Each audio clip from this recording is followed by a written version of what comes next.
సభకి నమస్కారం. ఈ రోజు ఇల్లంద పట్టణంలో వేలాది మంది కాంగ్రెస్ పార్టీ అభ్యర్థుల్ని దీవించడానికి విచ్చేసిన నా ఆడబిడ్డలు, అన్నదమ్ములు, వేదిక మీద ఉన్న మీ అభిమాన నాయకులు, స్థానిక శాసనసభ్యులు, నా మిత్రులు కోరం కనకయ్య గారు, డిసిసిబి అధ్యక్షురాలు సోదరిమణి, మాజీ మున్సిపల్ చైర్మన్ గారు, ఇంకా చాలా మంది ముఖ్యులు వేదిక మీద నా కాంగ్రెస్ కుటుంబ సభ్యులు ఉన్నారు. వారందరికీ, ప్రింట్ అండ్ ఎలక్ట్రానిక్ మీడియా మిత్రులకు కూడా శిరస్సు వంచి పేరు పేరున హృదయపూర్వక నమస్కారాలు, వందనాలు. ఈ నెల 11వ తారీఖు జరుగు ఇల్లెంద మున్సిపల్ ఎన్నికల్లో మీ అందరి గుండెల్లో ఉన్న Indiramma party, Revanth Reddy party, Kanakanna party, Seenanna party, Congress party హస్తం గుర్తు మీద ఓటు వేయాలని మీ దీవెనలు, మీ ఆశీస్సులు, మీ నిండు మనసుతో ఇల్లెంద మున్సిపాలిటీలోని 24 డివిజన్లకి 24 డివిజన్లు కాంగ్రెస్ పార్టీ కైవసం చేసుకునే విధంగా మీ తీర్పు ఉంటదని ప్రగాఢంగా విశ్వసిస్తున్నా, నమ్ముతున్నా. దానికి కారణమే ఇల్లంద పట్టణంలో మున్సిపాలిటీలో 20,000 ఓట్లుంటే ఈ మీటింగ్కి వచ్చిన నా కుటుంబ సభ్యులు 10,000 పై మంది ఉన్నారు. రానోళ్ళ వీళ్ళ కుటుంబ సభ్యుల ఇంటి దగ్గర ఇంకా 10,000 ఉంటారు. ఈ అద్భుతమైన జన సముద్రాన్ని చూస్తుంటే ప్రతిపక్షాలకు ఎవరికి ఒక్క ఓటు వస్తుందా లేదనే పూర్తి నమ్మకము నాకు ఈ వేదిక మీద చూస్తుంటే ఇప్పుడు అనిపిస్తుంది. ఇదే వేదిక ద్వారా, ఇదే ప్లేస్ లో అసెంబ్లీ ఎన్నికల్లో నేను వచ్చి మీకు మాట్లాడాను. మీ దీవెనలో ఆశీర్వాదాలు ఇవ్వండి. తెలంగాణ రాష్ట్రంలో ఇందిరమ్మ ప్రభుత్వం వస్తుంది, కనకన్న గెలుస్తాడు. ప్రభుత్వం వచ్చిన తర్వాత మీ సీనన్న కూడా ఒక ముఖ్యమైన ప్లేస్ లో ఉంటాడు, నా కుటుంబ సభ్యుల్ని కాపాడుకుంటాడని చెప్పాను. అన్న మాట ప్రకారం అద్భుతమైన మెజార్టీతో, కనీ విని ఎరగని మెజార్టీతో కనకన్నని ఆనాడు మీరు గెలిపించారు. ఇక్కడ మీరు కనకన్నని గెలిపించారు. రాష్ట్ర వ్యాప్తంగా తెలంగాణ రాష్ట్రంలో ఇందిరమ్మ ప్రభుత్వాన్ని ప్రజలు దీవించారు, విశ్వసించారు. ఆనాడు ఎన్నికలకు ముందు పిసిసి అధ్యక్షులుగా ఈనాటి ముఖ్యమంత్రి గారు ఏవైతే పేద ప్రజలకి హామీలు ఇచ్చారో, పేదవాళ్లకి ప్రభుత్వం వచ్చిన మరుక్షణం అండదండలుగా ఉంటామని చెప్పామో, చెప్పిన ప్రతి అంశాన్ని తూచా తప్పకుండా పేదవాడికి అండగా దండగా ఉంటూ భరోసా ఇస్తూ పేదవాడి ప్రభుత్వంగా రాష్ట్ర వ్యాప్తంగా ఈనాడు పేదవాడి కోసం అనేక సంక్షేమ కార్యక్రమాలు ఈ ప్రభుత్వంలో మనం ఇచ్చుకుంటున్నాం. దాంట్లో ప్రధానమైన కొన్ని చెప్తాను. అన్న మాట ప్రకారం ఆడబిడ్డ ఇంటికి, నిరుపేద ఇంటికి 200 యూనిట్లు ఉచిత ఇచ్చుతూ ప్రతి ఆడబిడ్డకి ఇస్తున్నాం. పెద్దోళ్లు తినే సన్న బియ్యం బువ్వ నా పేదింటి ఆడబిడ్డ తినాలని ప్రతి ఆడబిడ్డకి సన్న బియ్యాన్ని ఇస్తుంది మీరు ఎన్నుకున్న ప్రభుత్వం.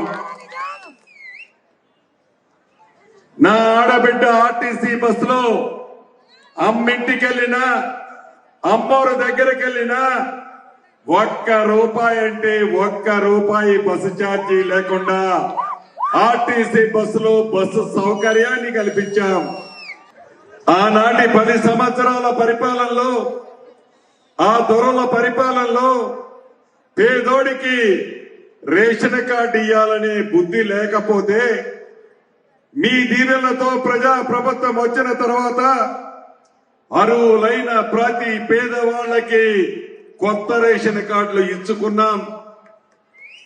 పాత రేషన్ కార్డులలో కొత్త పేర్లు ఎక్కించకపోతే కోడలు వచ్చినా, బిడ్డ పుట్టినా, కొడుకు పుట్టినా మన ప్రభుత్వంలో ఆ పాత రేషన్ కార్డులో కొత్త పేర్లు ఎక్కించుకున్నాం. 10 సంవత్సరాలు నిరుపేద ఇల్లు కట్టుకోవాలనే కలలానే నిలిచాడు ఆ దొర.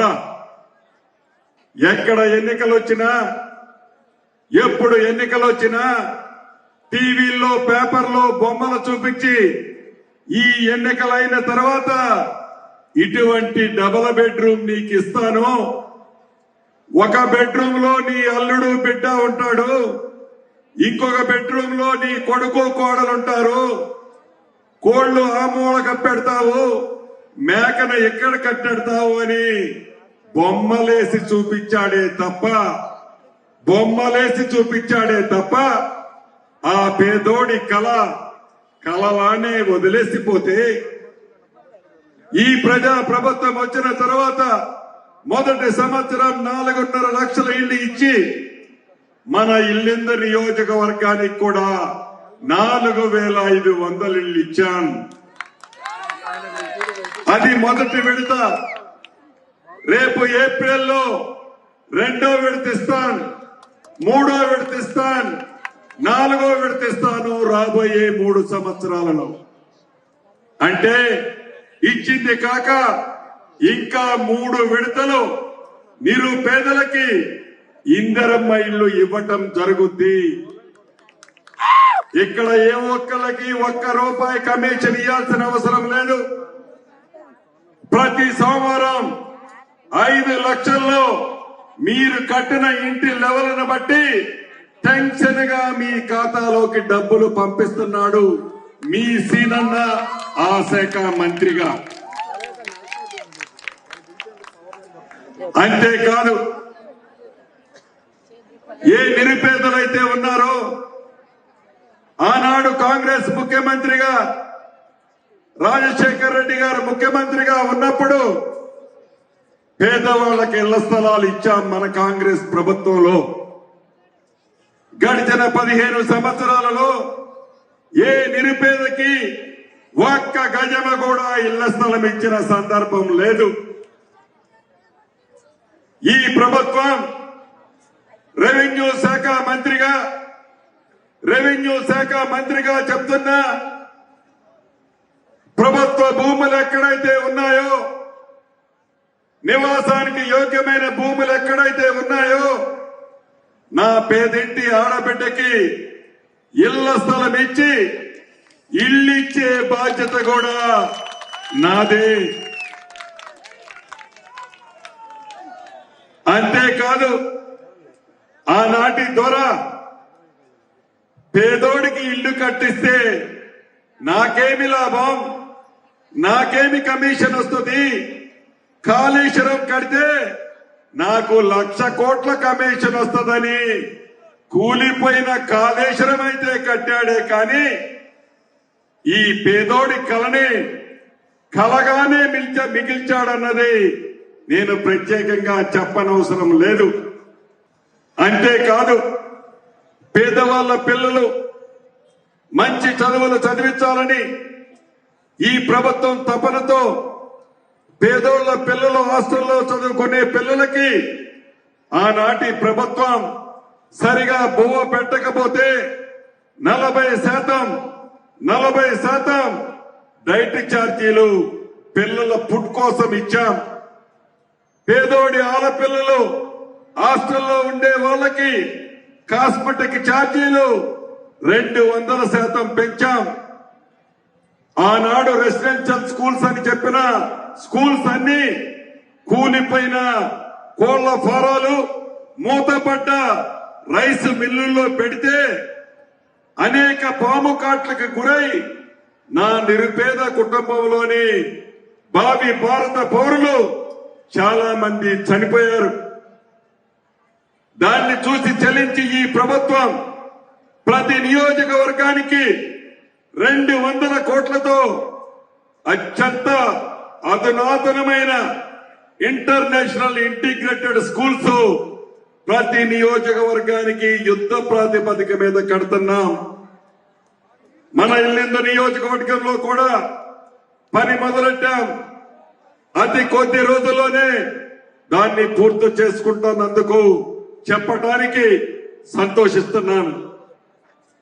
అంతేకాదు మన ప్రభుత్వం వచ్చిన తర్వాత సుమారు 102 కోట్లతో 100 పడకల ఆసుపత్రి, under ground drainage, mini stadium, Buggavagu సుందరీకరణ, సీసీ రోడ్లు, డ్రైనేజీలు ఏర్పాటు చేసుకున్నాం.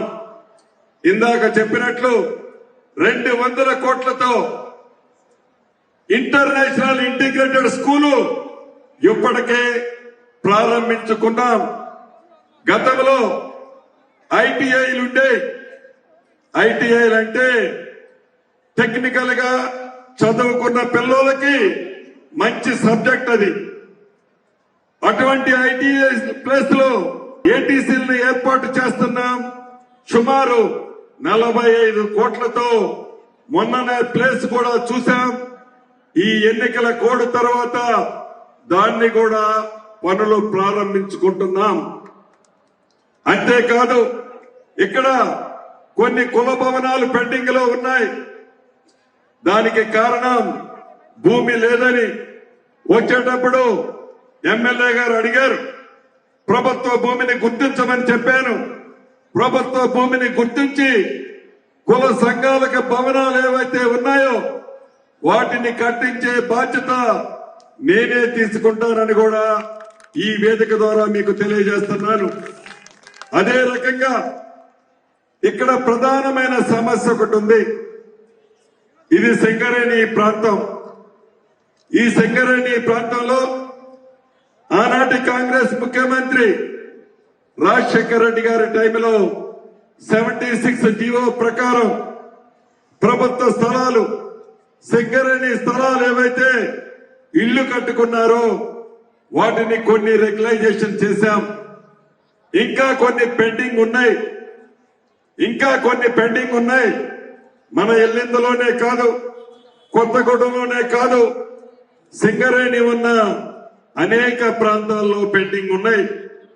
ఈ 76 జీవో ప్రకారం, ఈ 76 జీవో ప్రకారం వాటన్నిటినీ తప్పకుండా రెగ్యులైజేషన్ చేసే బాధ్యత నాదేనని ఈ వేదిక ద్వారా మీకు తెలియజేస్తున్నాను.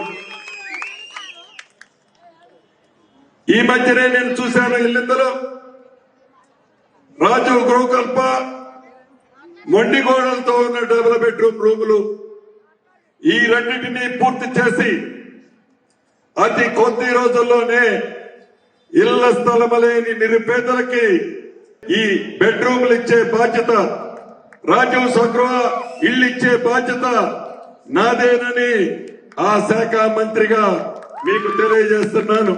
20వ వార్డులో అక్రమానికి గురైన ప్రభుత్వ స్థలం 5 ఎకరాలు ఉంది. అది కబ్జా చేశారు. ఆ కబ్జా చేసిన భూమిని, అది పేదోడి భూమి, తిరిగి ప్రభుత్వం తీసుకొని పేదవాళ్లకి ఇందిరమ్మ ఇళ్లు అక్కడ కట్టించి ఇవ్వటం జరుగుద్ది.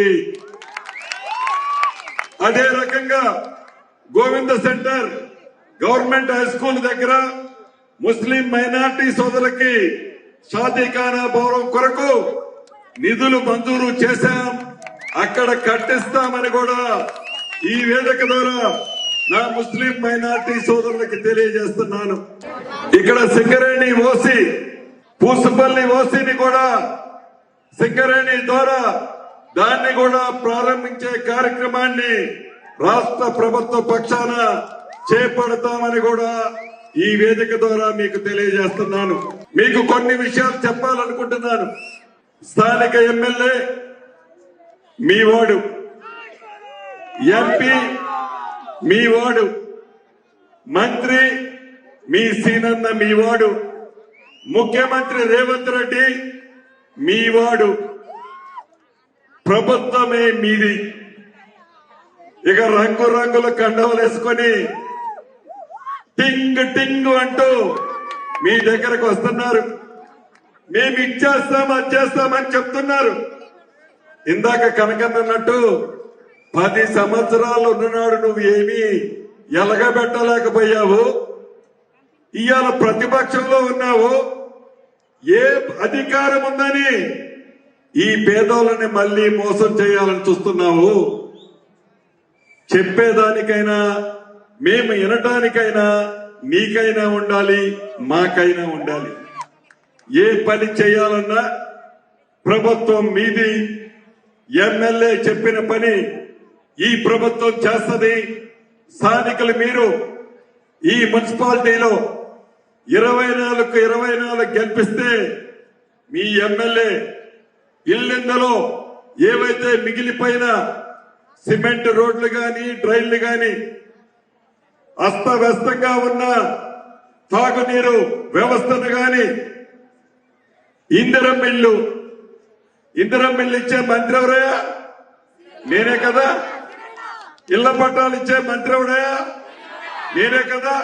మరి వాడుతున్న ఎట్లిస్తాడు? కాబట్టి పోరంపోకుల మాటలు చెప్పే నాయకుల మాటలు నమ్మొద్దు. కాంగ్రెస్ పార్టీ బలపరిచిన అభ్యర్థులు మనస్ఫూర్తిగా మీరు నిండు మనసుతో ఆశీర్వదించాల్సిన అవసరం ఉంది. కత్తి ఒకటి చేతికిచ్చి యుద్ధం చేయమంటే నేను కాదు కదా, మీరు కూడా చేయలేరు. దాన్ని గుర్తుపెట్టుకొని ఈ ఎన్నికల్లో మన పార్టీ తరఫున ఎవరైతే అభ్యర్థులు నిలబడ్డారో వాళ్ళని ఒక్కసారి ఈ వేదిక ద్వారా మీకు పరిచయం చేస్తాను. మీరు క్షుణ్ణంగా వినవలసిందిగా కోరుతున్నాను. Division number 1 Enkanna, division number 2 Dodda Kiran Mitra, division number 3 Ajmeera Vamshi, division number 4 MD Khushbu, division number 5 Bharathi, division number 6 Radha, division number 7 Gopagani Raju, division number 8 Rekha Swaroopa,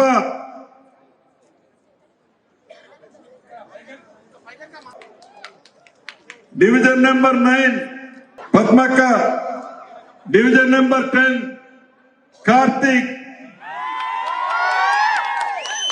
division number 11 Mogili Lakshmakka,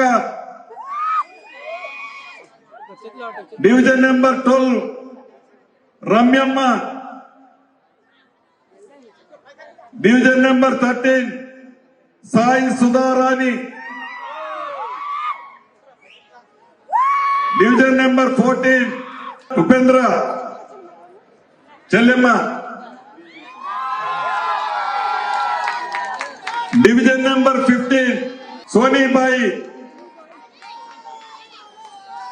division number 16 సోదరీమణి విజయలక్ష్మి,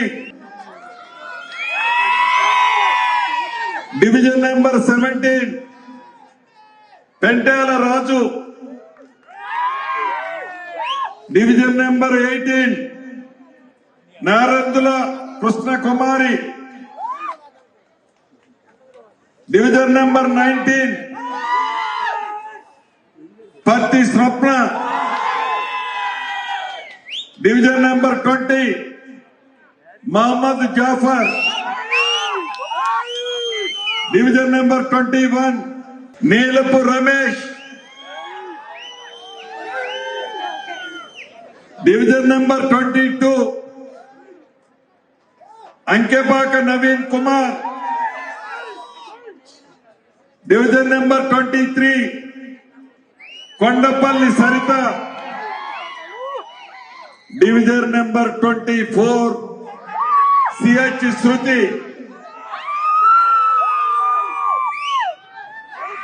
నా కుటుంబ సభ్యులారా, 24 మందిని మీకు పరిచయం చేశాను. అన్నం తినేటప్పుడైనా ఒక మెతుకు 2 మెతుకులు జారుతాయి. కానీ ఈ ప్రజా ప్రభుత్వంలో పేదవాడికి అండదండలుగా ఉన్న ఈ ప్రభుత్వంలో ఈ మున్సిపల్ ఎన్నికల్లో ఒక్క మెతుకు కూడా, ఒక్క అభ్యర్థి కూడా జారిపోకుండా అత్యధిక మెజార్టీలతో మీ డివిజన్లలో నిండు మనసుతో ఆశీర్వదించి దీవించి పంపుతారని ప్రగాఢంగా నేను నమ్ముతున్నా, విశ్వసిస్తున్నా. నాకు పూర్తి నమ్మకం ఉంది. గెలిపించే బాధ్యత మీది. ఈ ఇల్లందు పట్టణాన్ని తీర్చిదిద్దే బాధ్యత మాది. గెలిపించే బాధ్యత మీది, అభివృద్ధి చేసే బాధ్యత నాది. దయచేసి కల్లబల్లి మాటలు, చేతగాని వాళ్ళ మాటలు, సొల్లు పురాణాలు వినొద్దని మనస్ఫూర్తిగా శిరస్సు వంచి మీ అందరి అనుమతితో సెలవు తీసుకుంటున్నాను.